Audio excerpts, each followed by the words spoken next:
हाँ जी, नमस्कार। आज हम लोग दूसरा चैप्टर शुरू करने जा रहे हैं, अध्याय 2 जीव जगत का वर्गीकरण। ठीक है जी, चलिए चालू करें। अध्याय 2 जीव जगत का वर्गीकरण, क्लास 11 का चैप्टर नंबर 2, अध्याय नंबर 2 जीव जगत का वर्गीकरण। तो सभ्यता के प्रारंभ से ही मानव ने सजीवों प्राणियों के वर्गीकरण के अनेक प्रयास किए हैं। जैसे ही हम लोग सभ्य हुए, हम लोग की कोशिश रही कि हम लोग प्राणियों को वर्गीकरण कर लें। वर्गीकरण के ये प्रयास वैज्ञानिक मापदंडों की जगह सहज बुद्धि पर आधारित हमारे भोजन, वस्त्र एवं आवास जैसी समान उपयोगिता के वस्तुओं के उपयोग की आवश्यकता पर आधारित थे। तो शुरू में जो वर्गीकरण किया गया वो वैज्ञानिक मापदंडों पर आधारित नहीं था, बल्कि उसका जो आधार था वो ये आधार था कि कोई जीव हमारे किस काम आ सकता, भोजन के काम आ सकता, वस्त्र के काम आ सकता या आवास के काम आ सकता। इस आधार पर वर्गीकरण किया गया था। तो उपयोगिता के आधार पर वर्गीकरण शुरू में किया गया। इन प्रयासों में जीवों के वर्गीकरण के वैज्ञानिक मापदंडों का उपयोग सर्वप्रथम अरस्तु ने किया। और सर्वप्रथम जीवों को जो वर्गीकरण करना है उसमें वैज्ञानिक मापदंडों का उपयोग अरस्तु ने किया। ये लाइन इंपॉर्टेंट है, इसको याद रखिए लीजिएगा। आपसे पूछा जाता है कि जीवों के वर्गीकरण में सबसे पहले वैज्ञानिक मापदंडों का उपयोग किसने किया? अरस्तु ने किया। उन्होंने पादपों को सरल आकारिक लक्षणों के आधार पर वृक्ष, झाड़ी और शाख में वर्गीकृत किया। तो इन्होंने पादपों का वर्गीकरण दिया और उनको बाहरी उनके आकार के हिसाब से आकारिकी लक्षणों के आधार पर उनको वृक्ष में, झाड़ी में और शाख में वर्गीकृत किया। ठीक है जी। शाख सब्जियां बिल्कुल कोमल तने वाले, वृक्ष बड़े बड़े लंबे, और झाड़ी आप जानते हैं जो कमर तक कंटीले बाड़ टाइप के होते हैं, झाड़ी। जबकि उन्होंने प्राणियों का वर्गीकरण लाल रक्त की उपस्थिति अथवा अनुपस्थिति के आधार पर किया। तो अरस्तु ने जो दिया था क्लासिफिकेशन, वर्गीकरण, उन्होंने पादपों को 3 श्रेणी में बांटा है और बांटने का आधार था उनकी बाहरी बनावट, दिखावट कैसी है। तो वृक्ष, झाड़ी और शाख। ठीक है जी। इसी तरह से इन्होंने जंतुओं को बांटा, जंतुओं को लाल रक्त वाले और बगैर लाल रक्त वालों में बांटा। लीनियस के काल में सभी पादपों प्राणियों के प्राधिकरण के लिए, वर्गीकरण के लिए एक द्विजगत पद्धति विकसित करी गई। तो लीनियस ने द्विजगत पद्धति विकसित करी, उसमें 2 जगत बनाए लीनियस में, जिसमें उन्होंने क्रमशः प्लांटी पादप जगत और एनिमिलिया प्राणी जगत में वर्गीकृत किया। तो लीनियस ने द्विजगत प्रणाली प्रपोज करी, द्विजगत प्रणाली का उन्होंने आविष्कार किया या कहिए कि विकसित करी, और उसमें उन्होंने 2 जगत बनाए, पादप और जंतु प्राणी, एनिमिलिया और आपका प्लांटी और एनिमिलिया। इस पद्धति के अनुसार यूकैरियोटिक और प्रोकैरियोटिक सेल, ससीम केंद्रीय और असीम केंद्रीय कोशिकाएं एक ही जगह पर रख दी गई। एक कोशिका बहुकोशिकीय जीव एक ही जगह रख दिए गए। प्रकाश संश्लेषी हरित शैवाल तथा अप्रकाश संश्लेषी कवक के बीच में विभेद स्थापित करना संभव नहीं था। तो इन्होंने क्या किया? 2 जगत बनाए लीनियस ने। ध्यान से सुनना, मुँह हाथ धो लो, सो मत, लीनियस ध्यान से सुनो। इन्होंने 2 जगत बनाए, जंतु जगत और पादप जगत, प्राणी जगत और पादप जगत। तो इन्होंने असीम केंद्रीय और ससीम केंद्रीय कोशिका का भेदभाव नहीं किया, सारे मिलते जुलते एक ही जगह रख दिए। प्रकाश संश्लेषी जीव और प्रकाश संश्लेषी जीव जो अपना भोजन स्वयं बना रहे थे वो वाले, और जो अपना भोजन स्वयं नहीं बना सकते उनको भी एक ही जगह रख दिया, और हमारे एक कोश के बहुकोश की जीवों को भी एक ही जगह रख दिया। तो आधार क्या बनाया था? इन्होंने देखा था कोशिका भित्ति की उपस्थिति। कोशिका भित्ति की उपस्थिति, केवल इस आधार पर इन्होंने अपने जीव जगत को 2 में बांट दिया, जंतु जगत और पादप जगत। जीव में और पादप में। तो पादप जगत में इन्होंने उनको रखा है, उन जीवों को रखा जिनमें कोशिका भित्ति की उपस्थिति थी, और जिनमें कोशिका भित्ति नहीं पाए जाते थे उनको उन्होंने जंतुओं में रख दिया। उन्होंने बस यही देखा कि कोशिका भित्ति है कि नहीं, और कुछ नहीं देखा। तो इस आधार पे एक कोशिकी और बहुकोशिकी एक ही जगह पे आ गए, और इस आधार पे प्रोकैरियोटिक सेल और यूकैरियोटिक, असीम केंद्रीय और ससीम केंद्रीय एक ही जगह आ गई, और इस आधार पे प्रकाश संश्लेषी जीव और अप्रकाश संश्लेषी जीव एक ही जगह पे आ गए, क्योंकि उन्होंने क्या देखा था? केवल कोशिका भित्ति की उपस्थिति, और कुछ नहीं देखा। तो पूरी तरह से रायता फैला दिया बोले तो। पादपों और प्राणियों पर आधारित यह वर्गीकरण आसान व सरलता से समझे जाने के बावजूद बहुत से जीवधारियों को किसी भी वर्ग में रखना संभव नहीं था। हालांकि ये बहुत सरल था, क्योंकि देखना क्या था? देखना यह था कि भाई उसमें कोशिका भित्ति की उपस्थिति है कि नहीं, इस आधार पर वर्गीकरण किया गया था। लेकिन इतना सरल होने के बावजूद एक दिक्कत ये थी कि बहुत सारे जंतुओं को इसमें स्थान नहीं मिला। बहुत सारे जीव जंतु ऐसे रहे जो ना पादप में रखे गए ना जंतु में रखे गए। ठीक है जी, चलिए आगे चलें। तो बहुत यह वर्गीकरण आसान व सरलता से समझे जाने के बावजूद बहुत से जीवधारियों को इनमें से किसी भी वर्ग में रखना संभव नहीं था। इसी कारण अत्यंत लंबे समय से चली आ रही वर्गीकरण की द्विजगत पद्धति अपर्याप्त सिद्ध हो रही थी। तो ये जब इसकी लिमिटेशन, इसकी जो ड्रॉबैक थे, इसके जो कमियां थी, उन कमियों के चलते हालांकि काफ़ी लंबे समय तक चला, लेकिन ज़रूरत महसूस होने लगी कि हम कोई नई वर्गीकरण की पद्धति लाएं। इसके अतिरिक्त वर्गीकरण के लिए आकारिकी के साथ साथ कोशिका संरचना, कोशिका भित्ति के लक्षण, पोषण की विधि, आवास, प्रजनन की विधि एवं विकासी संबंधों को भी समाहित करने की आवश्यकता महसूस की जाने लगी। साथ के साथ जीव वैज्ञानिक ये महसूस करने लगे कि भैया केवल बाहरी आकारिकी को देख कर अगर हम वर्गीकरण कर रहे हैं तो वो सही नहीं है, उसमें गड़बड़ हो रही है कि दूर दराज के जो आपस में एक दूसरे से रिश्ता नहीं भी रखते वो सब एक जगह आ जा रहे हैं जीव। क्योंकि आप क्या देख रहे हैं, आप केवल देख रहे हैं कोशिका भित्ति की उपस्थिति। तो ज़रूरत इस बात की महसूस होने लगी कि ना केवल हम ये कोशिका भित्ति की उपस्थिति को देखें बल्कि उसका रासायनिक संरचना भी देखें कि किस तरह की बनी है। उसके अलावा कोशिका की संरचना देखें कि असीम केंद्रीय कि ससीम केंद्रीय। उसके अलावा मोड ऑफ न्यूट्रिशन, पोषक की विधि देखें कि ये अपना भोजन स्वयं बनाती है कि नहीं बनाती। उसके अलावा हम देखें पोषण की विधि के अलावा आवास कहाँ पे रहता है, प्रजनन की विधि क्या अपनाता है, और विकासी संबंध, जब वो विकास हो रहा है, जैव विकास में कोई भी जंतु किसी दूसरे जीव से क्या संबंध रखता है, उन सब बातों को भी ध्यान में रख के हम वर्गीकरण करें तो वो वर्गीकरण ज़्यादा असरदारक होगा, ज़्यादा अच्छा होगा। तो लंबे समय से चली आ रही वर्गीकरण की द्विजगत पद्धति इनसफिशिएंट थी, अपर्याप्त थी, और उसके बाद ये ज़रूरत महसूस होने लगी कि हम कोई नया वर्गीकरण डेवलप करें। और उस वर्गीकरण में आकारिकी के साथ साथ कोशिका संरचना का भी ध्यान दें, कोशिका भित्ति का भी ध्यान दें। भित्ति कैसी बनी है, खाली ये ना देखें कि कोशिका भित्ति है, ये भी देखें कि बनी कैसी है। पोषण की विधि को भी ध्यान दें, आवास को भी ध्यान दें, प्रजनन की विधि को भी ध्यान दें, और विकासी संबंधों को भी उसमें स्थान दें।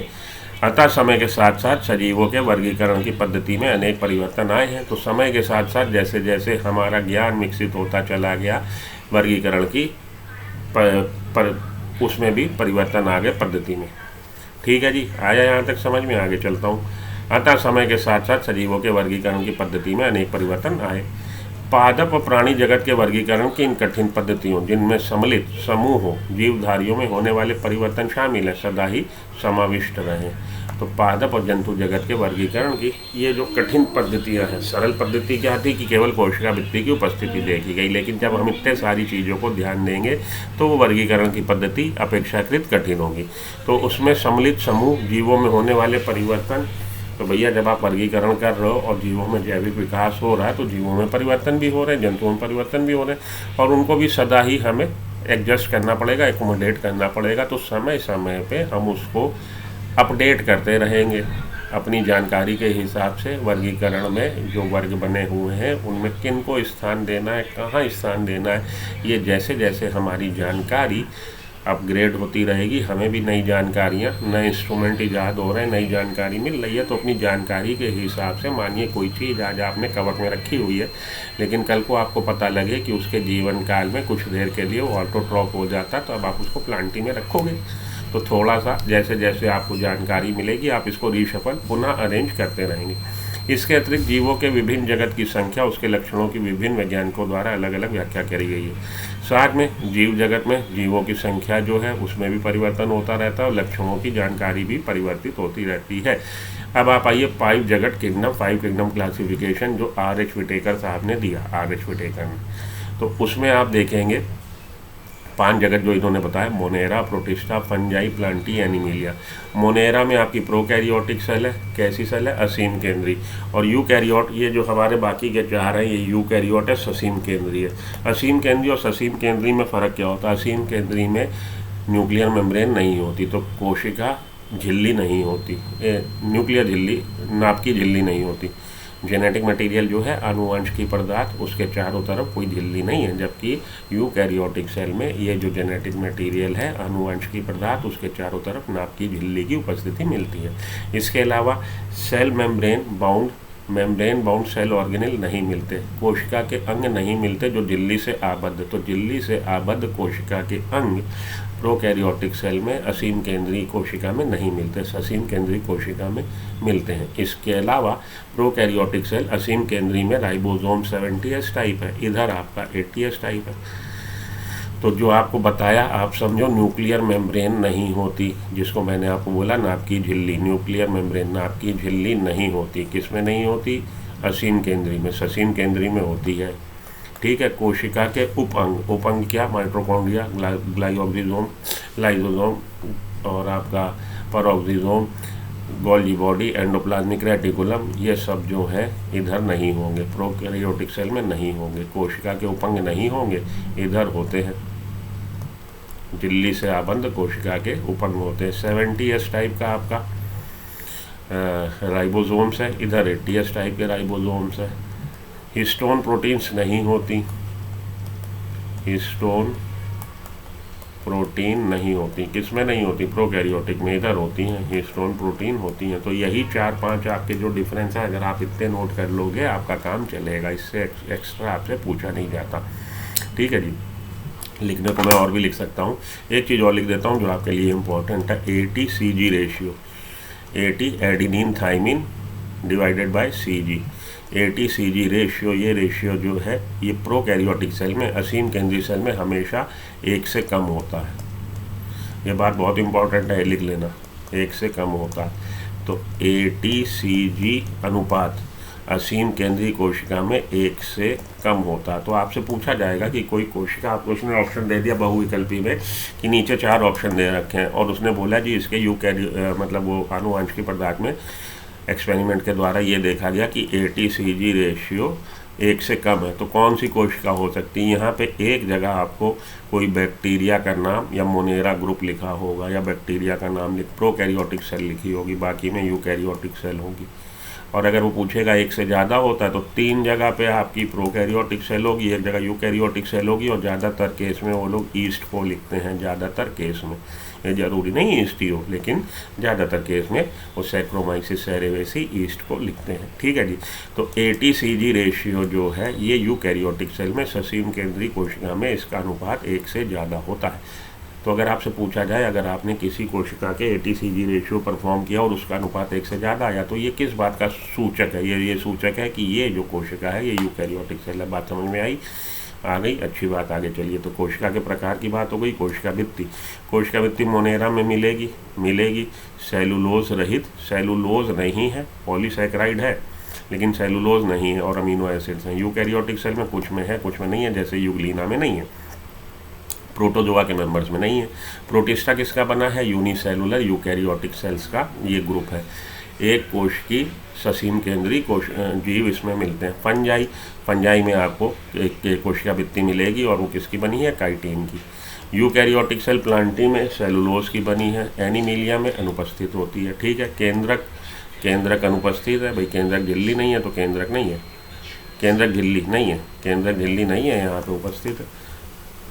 काय रचना, कैसा उसका सेलुलर ऑर्गेनाइजेशन है? सिंगल सेल है, कोशिकीय है, यहाँ पे भी सिंगल सेल है, कोशिकीय है, यहाँ पे बहुकोशिकीय है, और कहीं कहीं आपको सिंपल टिश्यूज़, बहुत ज़्यादा टिश्यूज़ वेल डेवलप नहीं लेकिन सिंपल टिश्यूज़ मिल जाएंगे।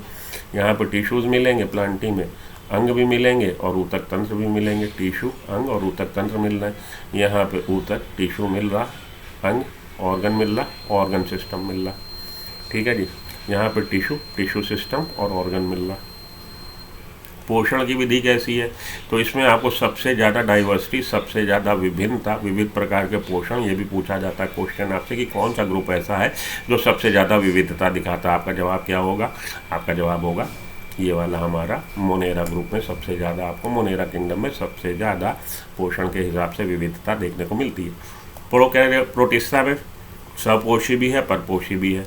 फंजाई में परपोषी है केवल, परपोषी 2 तरह के, मृतपोषी और परजीवी। मृतपोषी वो जो डेड ऑर्गेनिक मटेरियल, मृत कार्बनिक पदार्थों से अपना भोजन ले रहे हैं, भले वो प्लांट ओरिजिन के हों, भले वो पादप उत्पत्ति के हों, भले वो एनिमल जंतु उत्पत्ति के हों, तो मृत शरीर का उसका विघटन करके उससे ये लोग पोषण अपना ले रहे हैं। तो बॉडी, डेड बॉडी पड़ी है किसी प्लांट की या एनिमल की, उस पर ही अपने एंजाइम्स सिक्रीट करेंगे।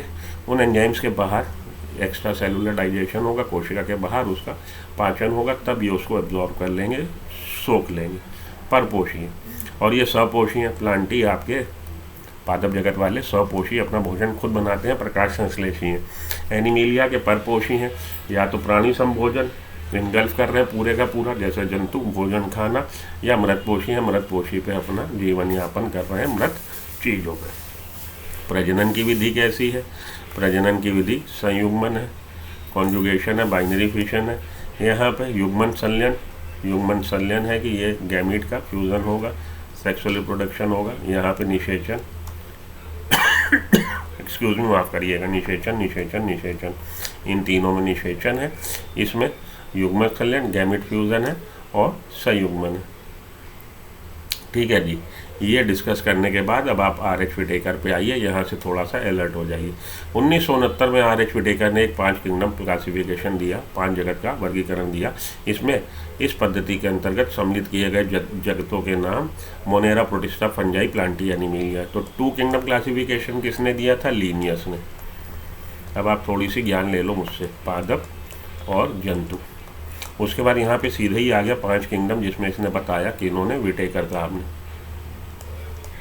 कि विटेकर ने 5 दिया। तो यहाँ पे भी पादप और जंतु, उसके अलावा प्रोटिस्टा, उसके अलावा मोनेरा और उसके अलावा कवक।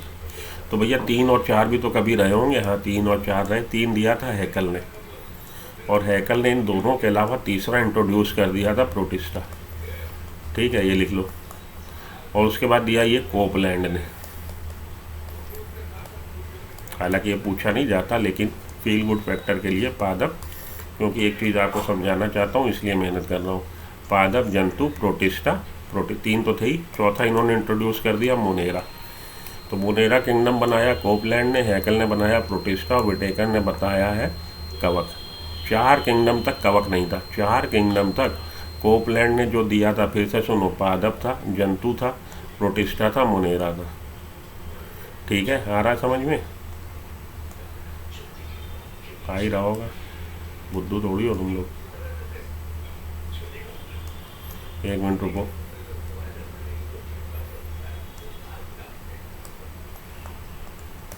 बहुत ही पतला हो गया, थोड़ा सा मोटा कर दो।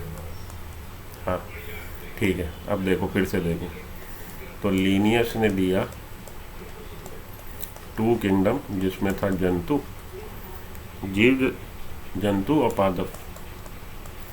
3 किंगडम दिया हैकल ने, और उन्होंने इन दोनों के अलावा, ये दोनों तो थे ही थे, तीसरा इंट्रोड्यूस कर दिया प्रोटिस्टा, यूनिसेलुलर यूकैरियोट। 4 किंगडम दिया कोपलैंड ने,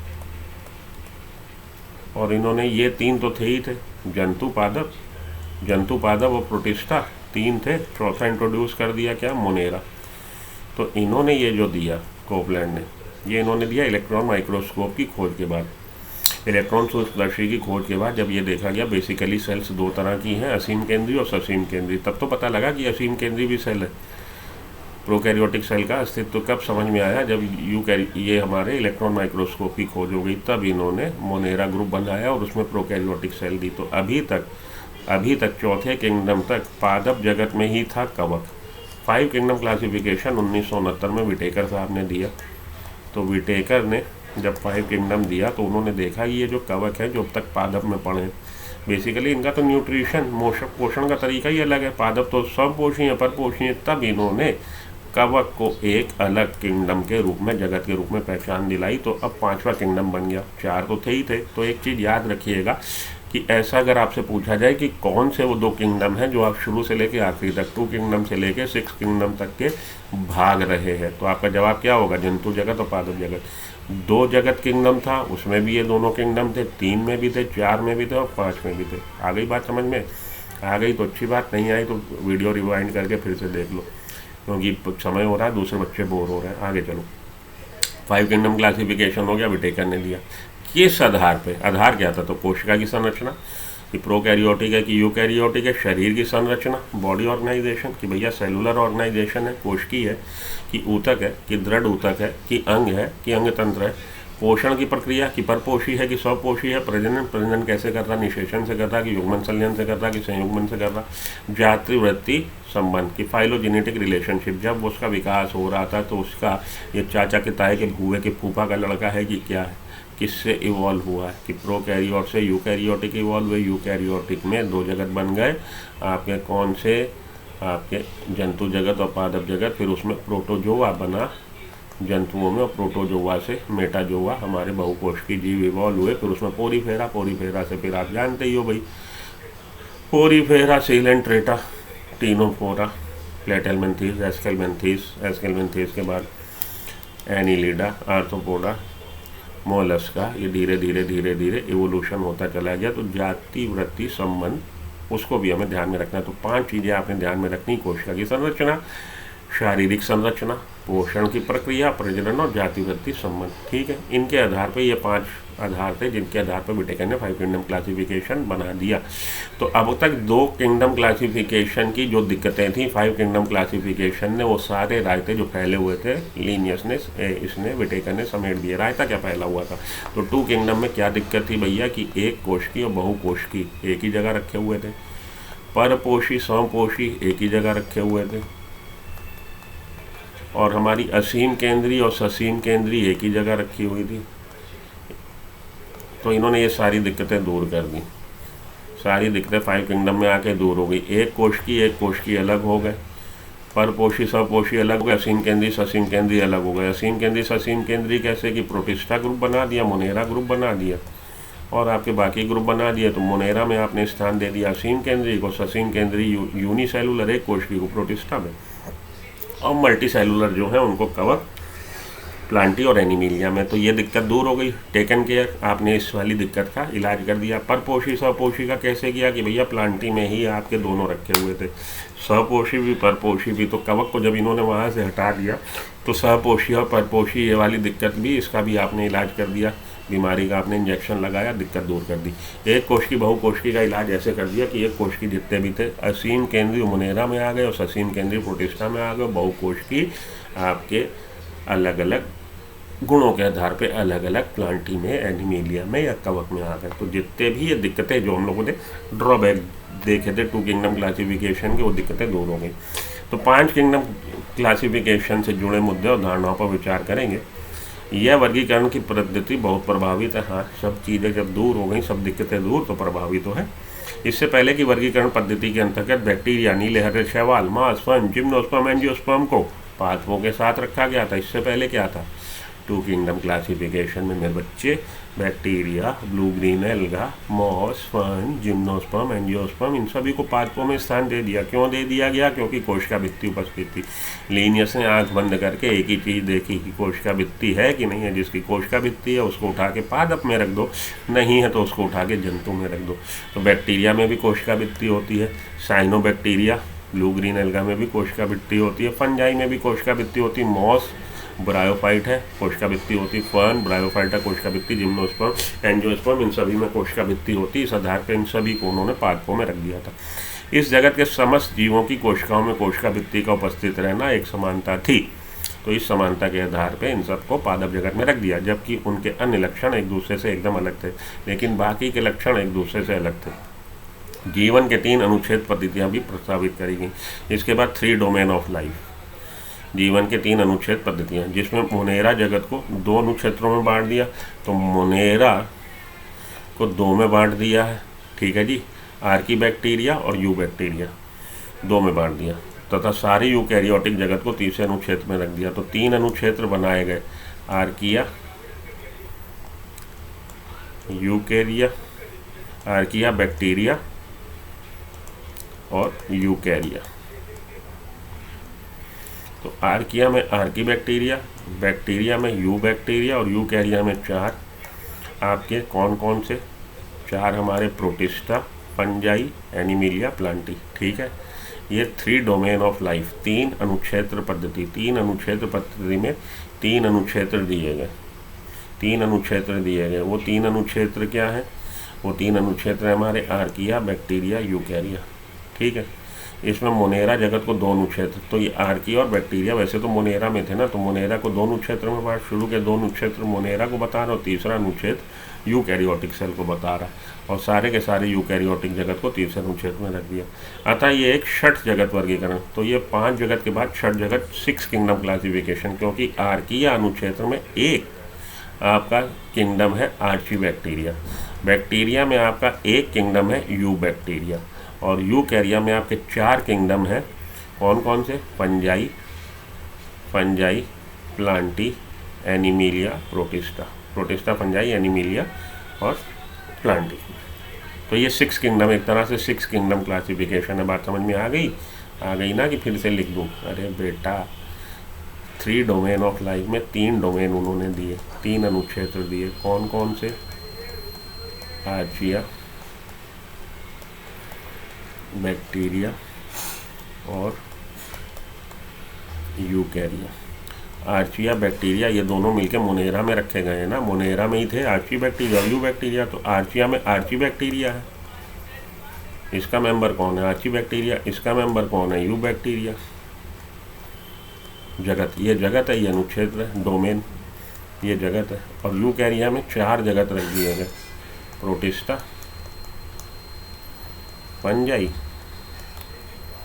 प्लांटी और एनिमिलिया। तो ये 3 डोमेन ऑफ लाइफ, या इसको हम 6 किंगडम क्लासिफिकेशन भी कह सकते हैं। और किसने दिया था? ये लिख लो बेटा, तुम्हारी बुक में नहीं दिया, कार्ल वीज ने। कार्ल वीज साइंटिस्ट थे जिन्होंने ये दिया, और 1990 में दिया। कार्ल वीज 1990, ठीक है। ये बस इतना ही याद रख लो, बहुत चलेगा, इससे ज़्यादा आपसे क्वेश्चन नहीं पूछा जाता।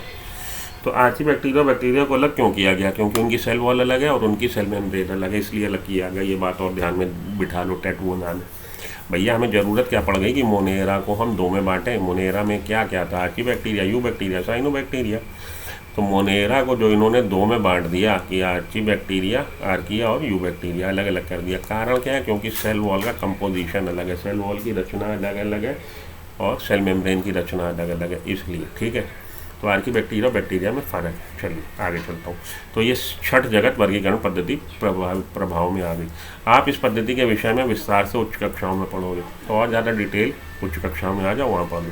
प्रोकैरियोटिक बैक्टीरिया तथा नीले हरे शैवाल या साइनो बैक्टीरिया को अनयूकैरियोटिक जीवों के साथ वर्गीकरण कर दिया गया। तो प्रोकैरियोटिक बैक्टीरिया प्रोकैरियोटिक सेल में बैक्टीरिया, साइनो बैक्टीरिया जिसको कि साइनो बैक्टीरिया पहले आप जानते थे ब्लू ग्रीन एल्गा के नाम से। साइनो बैक्टीरिया को पहले हम ब्लू ग्रीन एल्गा के नाम से जानते थे, और इसको स्थान किस एल्गा, तो एल्गा किस में रखा गया? प्लांटी में। पहले इसको प्लांटी में स्थान दिया हुआ था ब्लू ग्रीन एल्गा को, लेकिन इलेक्ट्रॉन माइक्रोस्कोप की खोज के बाद देखा गया कि ये जो कोशिका है ब्लू ग्रीन एल्गा, ये प्रोकैरियोटिक सेल है, यूकैरियोटिक सेल नहीं है। तो वहाँ से हटाया गया इसको ब्लू ग्रीन एल्गा को, और इसको नाम दिया गया साइनो बैक्टीरिया, और इसको मोनेरा में रख दिया गया। आई बात समझ में? तो प्रोकैरियोटिक बैक्टीरिया तथा साइनो बैक्टीरिया को अनयूकैरियोटिक जीवों के साथ वर्गीकृत कर दिया गया इस पद्धति के अनुसार, ठीक है। इस पद्धति के अनुसार एक कोशिकीय जीवों को बहुकोशिकीय जीवों के साथ वर्गीकृत कर दिया गया, जैसे क्लेमाइडोमोनास और स्पाइरोगेरा। तो ये अब आपको बता रहा है द्वि जगत पद्धति की दिक्कतें, फिर से बता रहा है कि प्रोकैरियोटिक सेल और यूकैरियोटिक सेल एक साथ रख दी गई, एक कोशिकीय जीव बहुकोशिकीय जीव एक साथ रख दिए गए।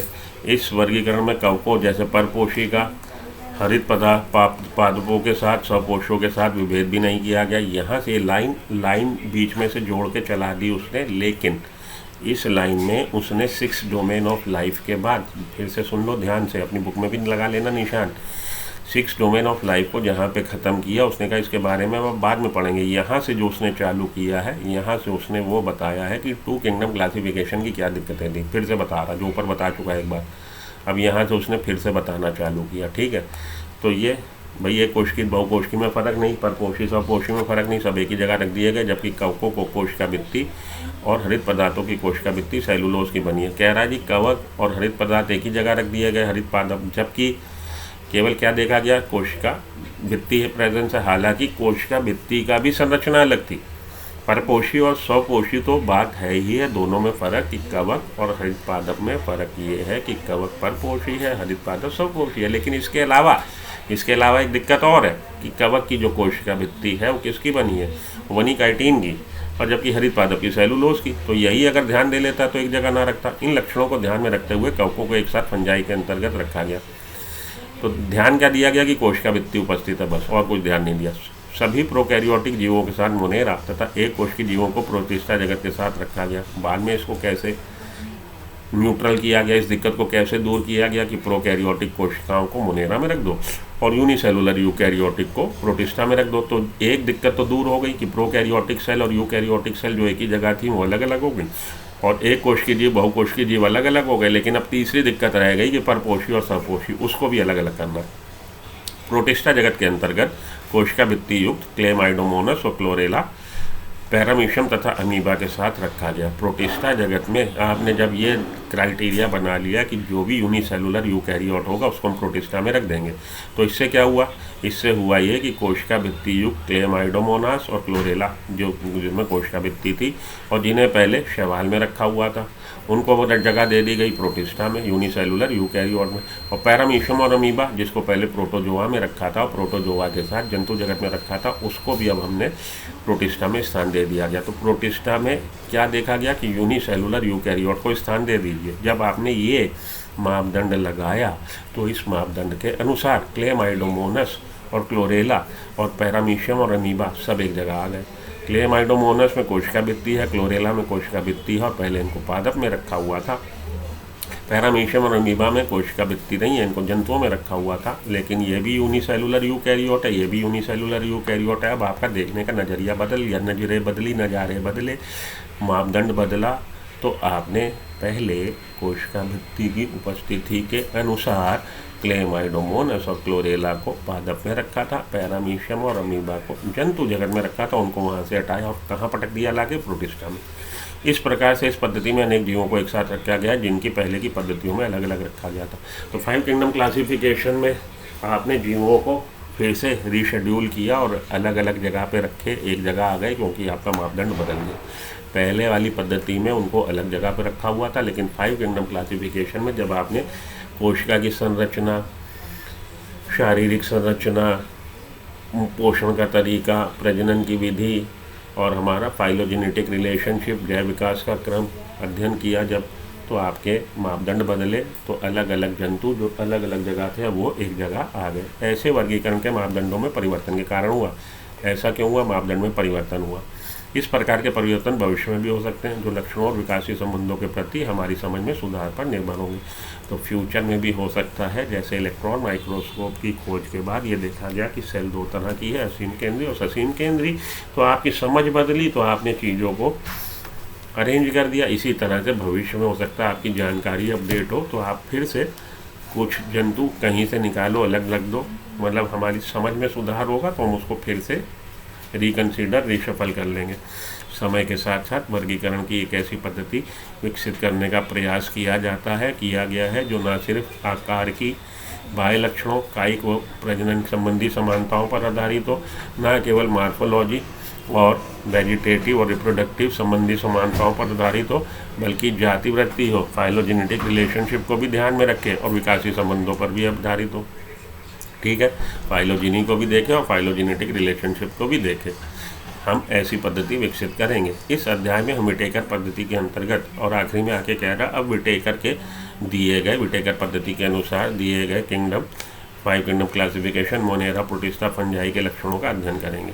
प्लांटी और एनिमिलिया आगे करेंगे। टिंग टिंग टिंग, इतना बहुत है, इतने को समझ लो। तो 2 किंगडम क्लासिफिकेशन समझ लेना, 5 किंगडम क्लासिफिकेशन समझ लेना, किसने दिया, क्या था, और 5 किंगडम क्लासिफिकेशन के क्या मापदंड थे। यही सारी बातें आपसे इतने सेक्शन में पूछी जाती है। आज के लिए इतना काफ़ी। मिलता हूँ ब्रेक के बाद। गुड लक, गुड बाय, नमस्कार। अगर आप यहाँ तक आ गए हो मेरे साथ, आधा घंटा झेल लिया, तो वीडियो को लाइक कर दो, चैनल को सब्सक्राइब कर दो, ताकि आपको नई नई वीडियो मिलती रहे। जय हो।